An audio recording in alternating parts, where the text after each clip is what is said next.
Hello and welcome, my name is Jake Zingg. As you can see, I am yet again in a different location, and that's because I've been testing out a few different areas to film videos. Now today, I'm going to be talking about the Avengers, which obviously came out 8 years ago, which is a long time ago, feels like forever ago.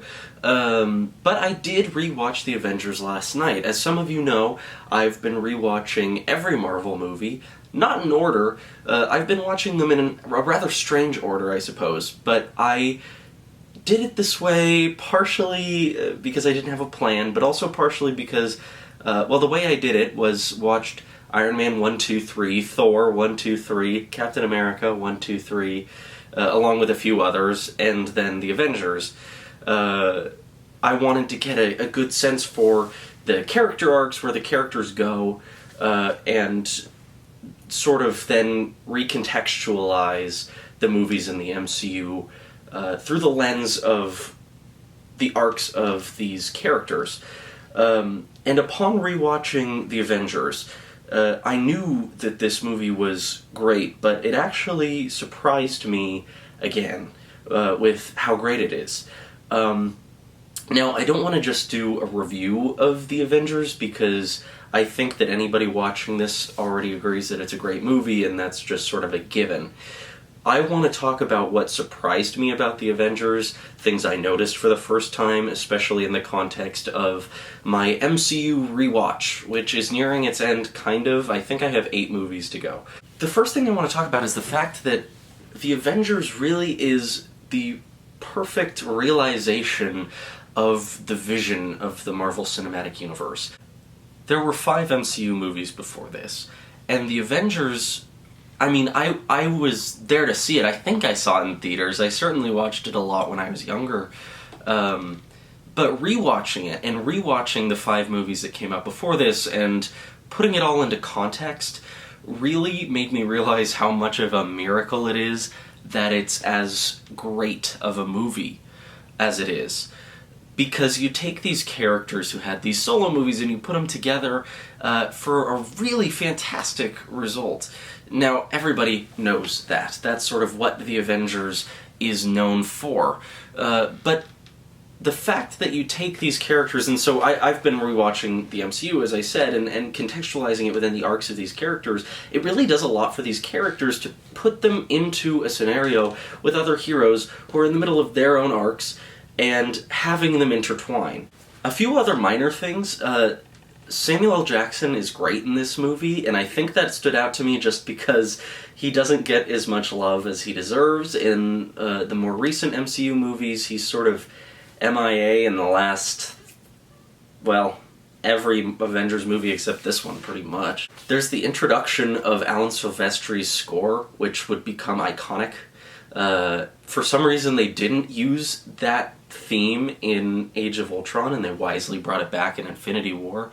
And the other big thing I wanted to mention is the fact that, so I just rewatched The Incredible Hulk before The Avengers, just that's how my viewing order happened to be, and it really made me appreciate Mark Ruffalo as Bruce Banner so much more, because I do think he is much better than Ed Norton in the role.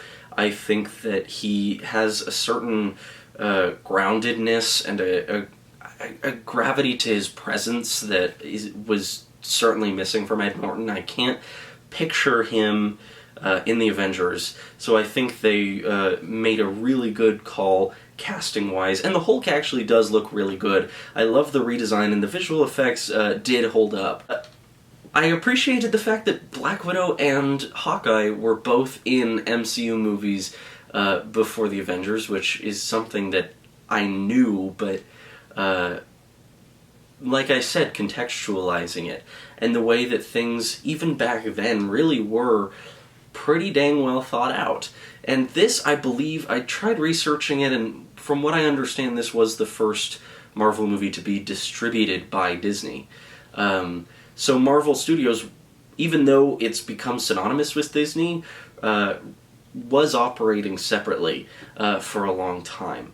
One detail I seriously had never noticed, which maybe it was obvious and I just missed it when I was 12 or whenever, however old I was when this movie came out, is that as Coulson is dying and talking to Nick Fury, he says something along the lines of, "It wouldn't have worked if they didn't have something to..."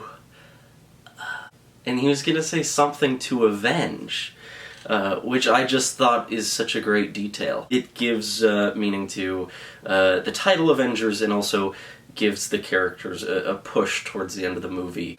And now the biggest thing, and I think the most important thing about these movies, is that I do think Avengers is everything a superhero movie should be. In a lot of ways, it is the quintessential superhero movie. It is hopeful and exciting. Even all these years later, sitting down and watching the final New York battle, I felt excited. I sat forward in my seat and I was like, I am invested in this. There's something, and this is in a lot of Marvel movies, very hopeful about seeing people doing something because it's the right thing to do. And that especially applies to characters like Captain America, and seeing that sort of conflict with other characters who maybe have a more selfish drive is really what makes it interesting. That character conflict. But in the end, this movie really is an origin story of a team. And I think they do that exceptionally well, because if you look at it, they spend most of the movie, the heroes spend most of the movie fighting each other. And it's not until the very end when they've sort of completed this origin and become a team. And I think that's why I was drawn to rewatch these movies right now, in this point in time, is that they are hopeful. And I think that that's a special thing. So that's just sort of my putting of Avengers into context of the MCU, my rewatch, my reappreciation, the fact that I appreciated it more than I expected I would. I think that my perspective on it has evolved as I've gotten older. So if you haven't watched this movie in a couple years, it's on Disney+. I definitely recommend giving it a rewatch. So that's my quick take on the Avengers. Go and check out some of my other videos. I've been posting a lot in the last couple of days, and there's a lot more on the way. I want to start covering some more recent movie news, watching of trailers and things like that, while I continue to go back and look at some of these older movies like The Avengers and The Incredible Hulk, and just put out some videos. So go ahead and subscribe, like, and thank you very much for tuning in, and I will see you in the next one.